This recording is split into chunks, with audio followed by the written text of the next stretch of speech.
The laugh landed before the sentence did, a sharp, careless sound, bright enough to cut glass. The room froze for half a second, long enough for me to notice how her friends leaned in, how the music dipped, how my wife's hand tightened around her wine glass like it needed support. "Don't you get it?" she said, eyes dancing. "You're not my first choice. You're just the reliable option."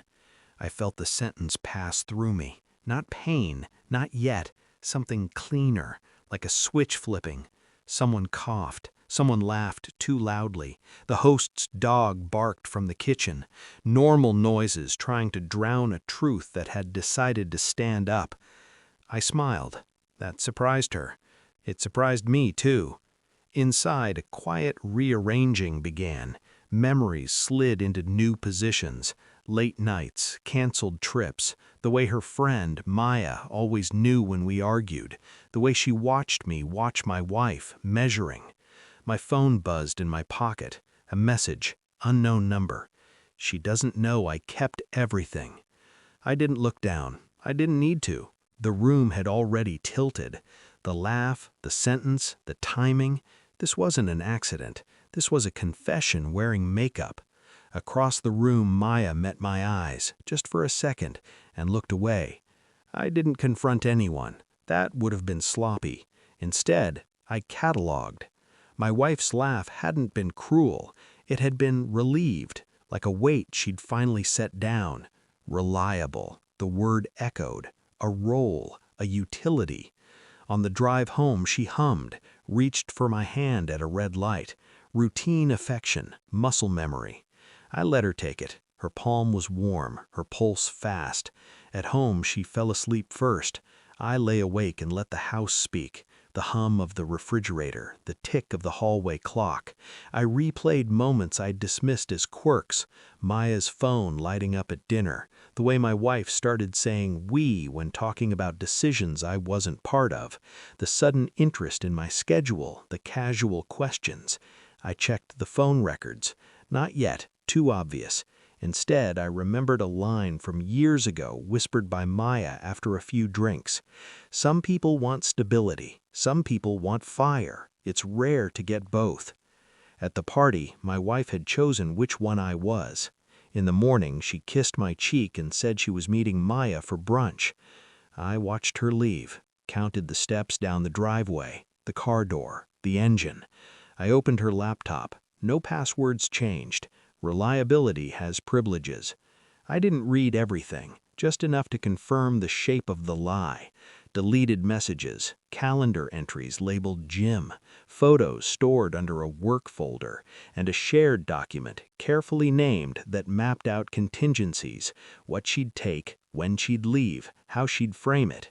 Maya's fingerprints were everywhere. I closed the laptop and made coffee. The cup shook in my hand. I waited for the anger to surge. It didn't.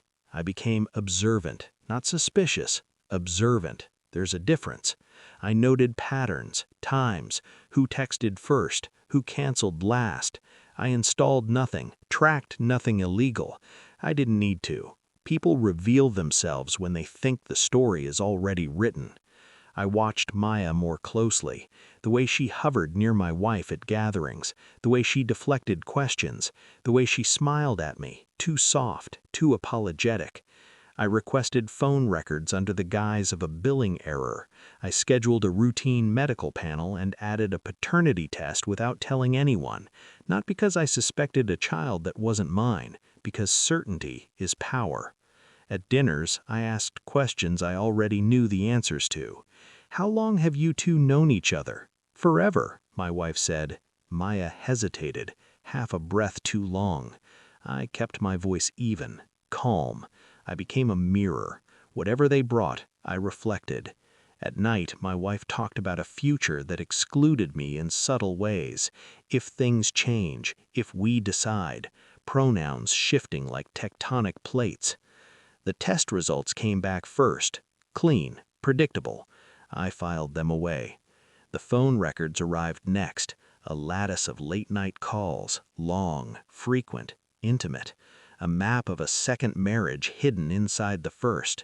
Still, I waited, because revenge rushed is just noise. I wanted silence. The truth didn't arrive with fireworks. It came as a folder. I invited Maya over, told her my wife was running late. She sat on the edge of the couch, hands folded, eyes darting to the door. I placed the folder on the table between us. "Open it," I said. She didn't. Her breath hitched.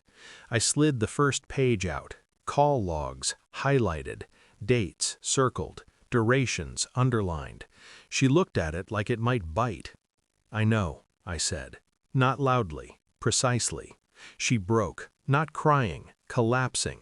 Words tumbled out, disorganized. Justifications, love, confusion. How my wife had framed me as safe, dull, dependable. How Maya had been the secret. I listened, still, unmoving. When my wife arrived, she saw us like that. The folder, Maya's face, my calm. Her smile faltered. She knew. I handed her the folder. She flipped pages faster than she could process them, then slower, then not at all. "I didn't think you'd—" she began. "I know," I said again.